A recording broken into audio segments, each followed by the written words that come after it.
నా పేరు doctor D Suresh Babu. నేను consultant general laparoscopic and laser surgeon. ఈరోజు నేను మీకు కోతలు లేకుండా ఆపరేషన్ ఏ విధంగా ఉంటుంది, దాని యొక్క ఉపయోగాలు ఏంటని చెప్పడానికి ఇక్కడ ఉన్నానండి. మేజర్లీ మనం మాట్లాడుకున్నట్టయితే కోతలు లేకుండా ఆపరేషన్ ఏంటంటే, పూర్వకాలంలో మనం డాక్టర్స్ ఆపరేషన్ చేసినప్పుడు పెద్ద పెద్దగా కట్ చేసేసి ఆపరేషన్ చేయడం వల్ల పేషెంట్ చాలా రోజులు హాస్పిటల్లో ఉండడము, తన వర్క్ మళ్ళీ జాయిన్ అవ్వడానికి లేట్ కావడము, అలా బ్లడ్ లాస్ అవ్వడము, ఆపరేషన్ ఎంత పుల్లు అవడం అనేది చాలా ఎక్కువగా ఉండేది. కానీ ఈ రోజు సర్జరీలో చాలా మార్పులు వచ్చాయి. అందులో లాప్రోస్కోపీ, లేజర్స్ అనేటివి ఒక మేజర్ చేంజ్. జనరల్ సర్జరీలో గ్యాస్ట్రోఇంటెస్టైనల్ సర్జరీ అంటే కడుపుకు సంబంధించిన ఆపరేషన్ లో జనరల్ సర్జన్ లో మామూలుగా చేసేటివి ఏంటంటే గాల్ స్టోన్, పిత్తాశయంలో రాళ్ళకి మనం ట్రీట్మెంట్ చేయడం, లాప్రోస్కోపీ ద్వారా పిత్తాశయాన్ని తొలగించడం, అపెండిక్స్ వాపు 24 గంటల కడుపు నొప్పి అంటారు, దానికి మనము లాప్రోస్కోపీ ద్వారా ఆపరేషన్ చేసి అపెండిక్స్ అనేది తొలగించడం చేయొచ్చు. ఇక గర్భసంచికి సంబంధించిన ఆపరేషన్స్ కూడా మనం ఇందులో చేసుకోవచ్చు, మరియు హెర్నియాకి సంబంధించిన ప్రాబ్లమ్స్ కూడా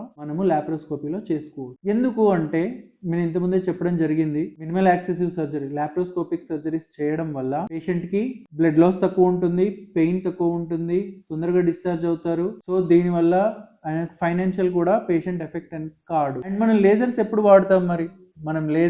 వాడతామంటే మేజర్లీ మన జనరల్ సర్జరీకి వచ్చినట్టయితే ఫైల్స్ కి సంబంధించి ఎవరైతే పేషెంట్స్ బాధపడుతున్నారో, ఫైల్స్ కావచ్చు, ఫిషర్స్ కావచ్చు, ఫిస్టులాస్ కావచ్చు, బాటమ్ కేసెస్ అంటారు, బాటమ్ కి సంబంధించిన ప్రాబ్లం, మోషన్ లో బ్లడ్ పోవడం, మోషన్ దగ్గర నొప్పి రావడం, మంట రావడం. సో మనం అదే విధంగా వారికోస్ వీన్స్ సమస్య కూడా మనం లేజర్ ద్వారా అద్భుతంగా పరిష్కరించుకోవచ్చు. ఇంకా స్టాప్లర్స్ మనం ఎక్కడ వాడతామంటే జనరల్ సర్జరీలో సర్కంసిషన్ చేయడానికి స్టాప్లర్స్ అనేటివి వాడు. ఇంతకుముందు ఏంటంటే ఆ తోలు ఎక్కువగా ఉండి ముఖ్యంగా డయాబెటిక్ పేషెంట్ లో మూతపడిపోవడం, ఫైమోసిస్ అంట. సో అట్లాంటి పేషెంట్ లో శాశ్వత పరిష్కారం లాగా స్టాప్లర్ ని వాడి ఆ తోలుని, ఆ చర్మాన్ని, ఎక్స్ట్రా ఉన్న చర్మాన్ని మనం తీసేయవచ్చు. దానికి మనం స్టాప్లర్స్ వాడు. సో లేజర్స్, లాప్రోస్కోపీ, స్టాప్లర్స్ ఇవి వాడి పేషెంట్ కి బెనిఫిట్ అయ్యేలాగా చేయడమే మన మినిమల్ యాక్సెసివ్ సర్జరీ కాన్సెప్ట్.